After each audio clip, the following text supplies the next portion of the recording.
Ngayon, nakarinig nyo na palangga. Paulit-ulit na sinabi ni Pangulong Duterte na adikto si Bangag Jr., si Marcos Jr. at si Lagdameo. At paulit-ulit din nating sinasabi sa channel natin at ang ating kaibigan na si Cathy Binag na isa sa mga whistleblowers ay sinasabi niya na ang dalawang niya, hindi lang dalawa, yung ex niya at saka yung mga yan ay talagang mga adictos benedictos. So ano pa ang inaantay ng mga military? Sabi nga ni Pangulong Duterte, hahayaan nyo bang, antayin nyo pa 4 years na magkaroon na patuloy, yung inyong pagsisilbi sa isang bangag. Nasa inyo yan. Although sinabi ni Pangulong Duterte sa press ko na yan, ayaw out na siya dyan sa mga na yan, yung uprising ek na yan. Kasi hindi naman na niya kaya, di ba? Dahil physically, sabi niya nga, nagbabasto na siya. Ilabas niyo ako dyan, sabi niya. Ngayon, mga palangga, etong Armed Forces of the Philippines, kaya lagi sinasabi ng mga ninyo, ni PRRD, na ano ba ang kanilang goal o role, not goal, yung role ng AFP sa Pilipinas. Hindi ba para protektahan ang, lagi nyo naririnig, soberenya at taong bayan. Protektahan ang seguridad ng Pilipino. Sabi nga ni Pangulong Duterte doon sa press conference, ayun, kung gusto nyo, na sumunod na sa presidente na isang adik, sige, parang siya yung sabi nga, lead by example, di ba? Kung gusto nyong sumunod na yung mga anak nyo na sumingot na katulad ni Bangag, di sige, tuloy-tuloy ninyo, mga kababayan. So, yan ang pahiwatig ng ating Pangulong Duterte, mga kapalangga, okay, na talagang dapat na magising ang mga AFP na ito. Okay? Magising ang mga military na ito dahil doon sa kanyang press con, vindicated na naman ang lola ninyo, ang palangga ninyo, na sinabi ni Pangulong Duterte na may nagpakamatay na PSG. Diba? Sinabi ko yan noon pa sa inyo. Just barely few months na nakaupo si Bangag Jr., si Lisa Tanas, ay nakita niya yung ang tawag dito, yung PSG na patulog-tulog, may nakatulog and everything, pero di ba ayon sa informante, dahil ang PSG hindi lang pala nagtulog, yun ang nakita niya. Nakita ng PSG na yun na nag-orgy ang mga putang ina, kung sino man yung mga nandoon, andun nagbabangag sila, Lisa Tanas, bangag na bangag sila, kaya nanlilisik ang mata ng tarantadong babaeng demonya, kaya nagpatiwakal ang PSG ayon sa ating informante, at yan ngayon ay sinabi na ni Pangulong Duterte. Mahigit 1 taon ko na yan sinasabi sa inyo, at ngayon yun ang nakukumpirma na hindi magsasalita ang Pangulong Duterte kung wala siyang direct information coming from the military. Diba? So ano ang gagawin ng military? Magpapayag na lang ba na pamumunuan sila ng bangag ang presidente, bangag ang special assistant to the president? May mga nagpatiwakal, may ginurgur ngayon dyan sa loob ng tignan natin. Okay. Dali. Okay. Ngayon, mga kababayan. Okay. At ano yun? Teka lang, may emergency na Sadali. Ano to? Dali lang may message. Okay. Okay, sige. Bago ko basahin yung message, mga palangga.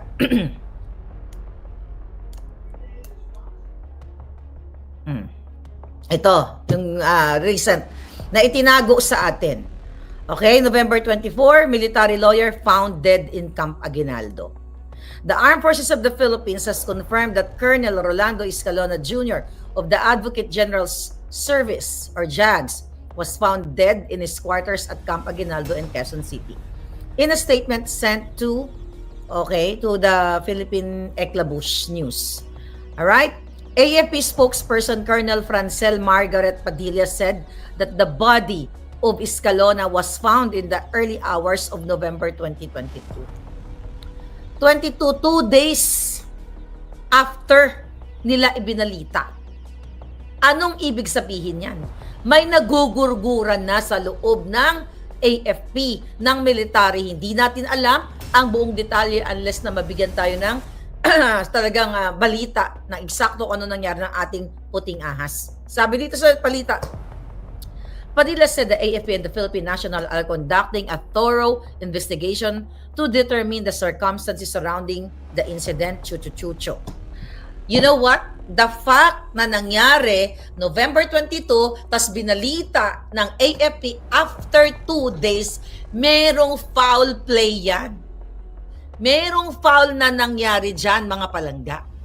Yan ang katotohanan. Kaya kung hindi pa kayo magising para labanan at magsalita at lumabas sa kalsada ngayong araw na ito, kung ako sa inyo, lumabas na kayo para makita na ng buong mundo na kayo ay sukang-suka sa gobyernong ito. Remember, nagbigay ng statement si Bangag, di ba? Yung vlog natin. Okay? Alright. So, nagbigay ng statement si Bangag na nababahala siya. Yan ang pinag-usapan natin kanina. Okay, bago ako matulog. Mga kababayan, itong bangag na ito, nakakabahala talaga. Dahil ang nangyayari, nagugurguran na ang mismong nasa loob ng militar. Ngayon, pinagtatanggal, I think 11 or 64, kung di ako nagkakamali. Una 11, tapos may 64 policemen in Davao na tinanggal sa pwesto, inilipat sa kung saang mga lugar. Anong ibig sabihin yan? Unstable ang utak ng presidente niyong Bangag. Kasi hindi nga po siya ang nagpapatakbo. Si Lisa Tanas nga ang nagpapatakbo ng bayan ninyo. Paulit-ulit itong mga nilabas, itong mga nangyayari ngayon na mga nakukonfirm ni Pangulong Duterte, ni Vice President Sara Duterte, ito ay mga naiulat na natin ito. Galit na ang taong bayan sa comment section. I think thousands of thousands. You convert that comment sa kalsada para makita. Kaya sila alam mo, ang nakuha ang natin, ulinigan natin na balita, galing sa mga Bangag, yung mga tao kasi gutom yan. Totoo naman, sinabi naman ni Inday na ang hirap, hindi yan lalabas. Hanggang ano lang yan, hanggang social media lang yan. Hanggang social media lang daw kayo. Okay? Pedro Roque, thank you palangga. Okay, mag-comment kayo dyan sa mga naalala yung sinabi ni Pangulong Duterte. Franz Lido, natawa ako sa sagot ni Tatay Diggs kung ano yung lifestyle niya. Ang sabi niya, iyot. Nakatawa nga tayo, iyot. Anyway, alam naman natin yung Pangulong Duterte. Kaya dahil dyan, cheers kay PRRD. Ayan, ito ay aking mga memorabilia na iniingat-ingatan. Ngayon, mga kababayan, dahil na alarma ang mga Bangag, si Martin Romualdez na sangkot dito, di ba? Naitala sa korte ng Delaware Court ang kanyang pagtanggap ng bribe na ayaw nilang pag-usapan dyan sa Quadcom at ayaw din pag-usapan ng media. So nagdakdak, nag-feeling, nagpapanggap ngayon silang biktima sa kabila ng kanilang mga kadyutahan. Ito, nagpa-meeting sa Congress. Diba? Nagkaroon sila ng eksena dyan. Okay, sa kanilang session. Okay? Regular session nila. Nagdakdak siya. Ano sabi ni Romualdez? Let me clear. Bubulol-bulol pa. Na hindi ka marunong magsalita. Para laging lasing, laging bangag, laging kargado, laging high. Sabi niya, let me clear. Hindi na ito biro. Hindi na ito normal na panalita. Ano pa nga basta bulol. Sabi niya, isa itong direktang banta sa ating demokrasya, sa ating pamahalaan at seguridad sa ating bayan. Hayop ka, Martin Romualdez. Ang direktang banta, ang pagnanakaw mo sa pera ng kabanang bayan, ang pamimigay mo ng ayuda na akala mo pera mo. Utang ina ka. Ang pagtatanggap mo ng bribe galing sa mga tiwali doon sa Okada Manila executives, or parent company from Japan. Okay? Ang pag-smuggle ninyo, agricultural smuggling, lahat ng smuggling, kayo ang tunay na banta dahil ang pamahalaang bangag ay talagang bangag. Wala nang siguradad ang Pilipino dahil anytime pwede kayong gumurgur ng tao. Yan ang totoo. Kaya itigil mo ang pag-aawa-awa ninyo. Feeling victim pa kayo after nyo mag-hire ng assassins kasama si Babes Romualdez na ambassador ng Amerika. May sworn statement ako dyan. Wisit kayo. Kayo ang tunay na mamamatay o manggugurgur. Sabi niya, it is an insult to every Filipino who believes in the rule of law and sanctity of life. Really? Kung naniniwala kayo sa rule of law, in the first place, hindi kayo mag-hire ng assassins at hindi nyo nanakawin ng pera sa loto para ilagay sa bounty sa ulo ko. Bago pa nagka-leche-leche ito, bago pa nag-resign si Inday Sara sa DepEd dahil di yan na nakayanan, December pa lang, nag-plot na kayo para patayin ako. Putang ina niyong lahat. Ano sabi niya? Violence has no place in our society. Kaya naman pala, nagwawala si Lisa dyan sa mga PSG, pinagbubulyawan niya, pinagsisigaw na hanggang sa magpakamatay o pinatay na lang. 'Di ba? Ang mga taong nakaka-witness ng kaputahan nyo. Kayo ang tunay, sabi nga ni Inday, pinapatay nyo, 'di ba? Si Benigno Aquino, ayan, nag-ano na si Inday. O kasa na yung mga dilawan. Yan ang sigaw nila ngayon. Pero tingnan mo yung mga dilawan dyan. Nag-rally sa harap ng yung mga yung mga kagrupo ni Franz Castro. Sila dati ang sumisigaw, mamamatay tao ang Marcos. Diktador, pinatay si Ninoy. O tingnan mo, kakampi na nila ngayon. Kaya kayong mga naniwala noon sa mga katulad itong mga kaliwang grupo na inilalaban ang pagkamatay ni Ninoy, ngayon kakampi na nila ang Marcos na pumatay sa idol nyong si Ninoy. So pare-pareho lang tong mga to dahil ang kanilang intensyon, it's not about hustisya, kundi about yung perang nakakamkam ng mga makakaliwang grupo na ito para ipagpatuloy ang pagre-recruit nila sa inyong mga anak sa mga kabundukan para sa kanilang interes na makakulimbat ng pera from the foreign donations at dyan sa Congress. Kaya nakikipagsabwatan ang mga kaliwang grupong ito dyan sa loob ng Kongreso para mabigyan sila ng budget. Kaya di ba nakikita niyo si Franz Castro may paganyan-ganyan pa, nagpe-fist bump pa sila ni Akop ba yun? Nakita niyo yun? Kaya wala ang dilawan at ang pulawan ay mga demonyong tunay. Okay? Hindi sila nandyan para panagutin ang mga naaapi. Kundi ginagamit lang nila na kunyari ito mga biktima ng war on D ni Pangulong Duterte, ginagamit lang nila yan panakipbutas na kunyari concern sila sa'yo, pero itong mga hinayupak na tupulahan at dilawan, ang mga tunay na berdugo, kriminal, kawatan, salot-kasalot-salutan, smuggler, sindikato, mafia sa ating bayan. Sabi ni Martin Bangag, it is irreconcilable with the values that have taught and guided us for years. Values, respect, and amicable, peaceful conflict resolution. Ulol! Irreconcilable ang pagnanakaw ng tatay mo, ng kamag-anak mo, lahat kayong mga hayop kayo, Romualdez, Marcos, Araneta, irreconcilable sa taong bayan ang pagnanakaw ninyo, kaya dapat kayong tapusin na sa mundong ito. Dapat malusaw na kayo lahat, malunok ninyo ang mga laway ninyo, total, mga addictus kayo. Diba? Mismo pa ulit-ulit itong mga military, itong mga nasa Kongreso, di ba, na si Marcos Jr. ay adik. Ngayon sila Dameo, adik. Sinabi na ni Cathy Binag, ayaw nilang ipatawag. Sinabi ni Pangulong Duterte, ayaw nila pag-usapan yung addiction ni Bangag. Kasi gusto nila maging bangag ang inyong mga anak. Di ba? Gusto na nila pag-usapan yung confidential fund ni Inday Sara. Ayaw nila pag-usapan ang confidential fund nila. At ayaw nila pag-usapan ang tungkol sa pinaka-importanting issue sa lipunang ito, ang pag-agamit ni Marcos Jr. at ni Lagdameo ng polboron. Isa yan sa laban ngayon dito ni Daddy Trump. Kaya yung war on din na yan. Baka kunin niya yung Duterte model. Baka yun ang ifa-follow niyang model. Ngayon, mga palangga, ano pa sabi ni Romualdez? These accusations are untrue. Are untrue and are a desperate attempt to distract from the real issues at hand. Really? To distract? Yung pulboronic na authenticated?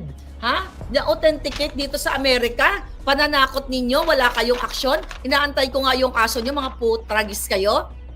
Ayaw nyo pag-usapan kasi takot kayong makaray-karay kayo sa korte ng Amerika. Yan ang totoo. Huwag mong i-cover up.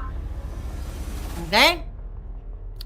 Sabi pa niya, malinaw ang katotohanan. Ang trabaho ko bilang speaker ay maglingkod, hindi manira. Ulol! Ang trabaho mo bilang speaker ay mamigay ng ayuda. Manakot, mag-hire ng trolls para mag-comment sa'yo, para ipagtanggol ka. Pero wala kang kwentang tao, Romualdez. Ngayon pa lang ang utak mo, ang kaluluwa mo, sinusunog na sa impyerno. Doon ka nababagay. Kayo, 10, kayo ni Lisa Bangag, lahat kayo dyan.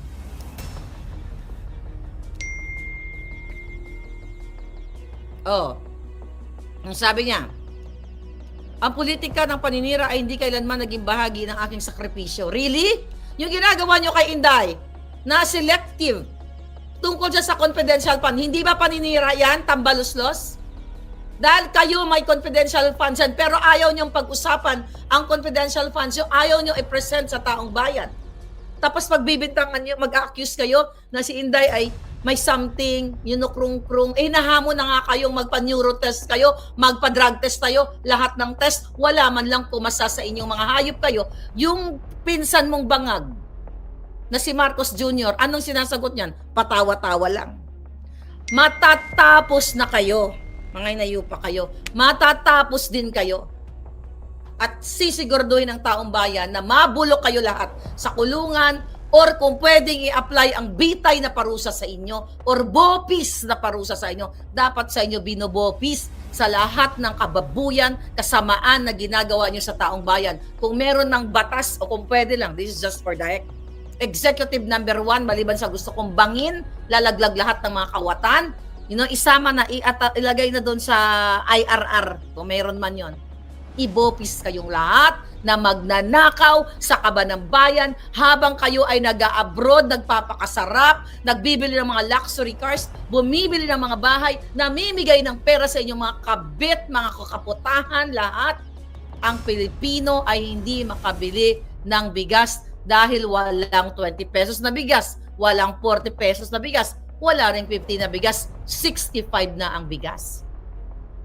Yan ang katotohanan, mga palangga. Ano sabi pa? We will not tolerate and accept vague explanations and evasive responses. Kung wala kang tinatago, bakit hindi sagutin ang mga tanong? Karapatan ng taong bayan na malaman ang katotohanan. Karapatan ng taong bayan, Martin Romualdez. Magkano ang kinolekta mo sa Okada, putaragis ka?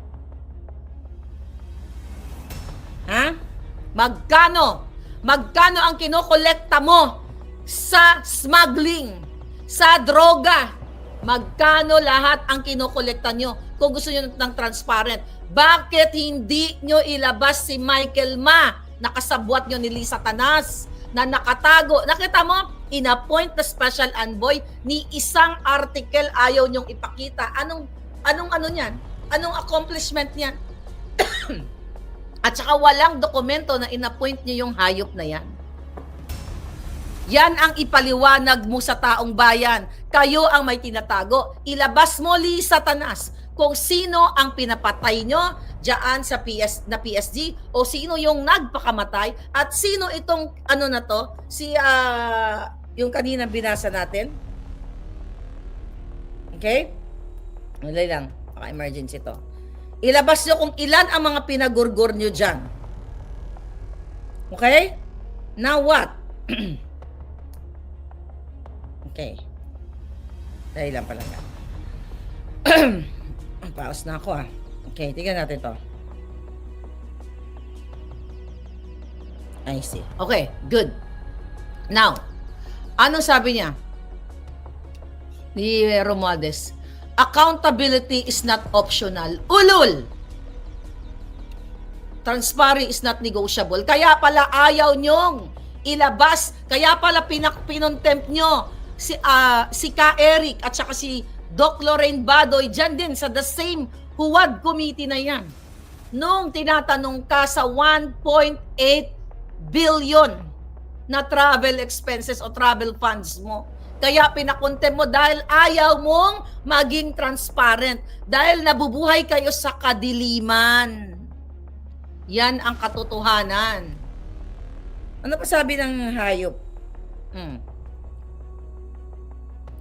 Ang dami mong kasinungalingan.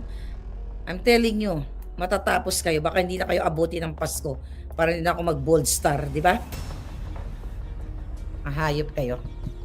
Malinaw ang katotohanan. Ang trabaho ko bilang speaker ay maglingkod, hindi manira. Ano sabi pa niya? Ay hindi manira, ay hindi kailanman naging bahagi ng aking prinsipyo. Ang prinsipyo mo, Romualdez, ay magnakaw. Magnakaw. Sabi pa niya, ang laban na ito ay hindi tungkol sa akin, hindi tungkol sa inyo, kundi para sa ating bayan at kinabukasan ng bawat Pilipino. Ang kapal ng mukha nito.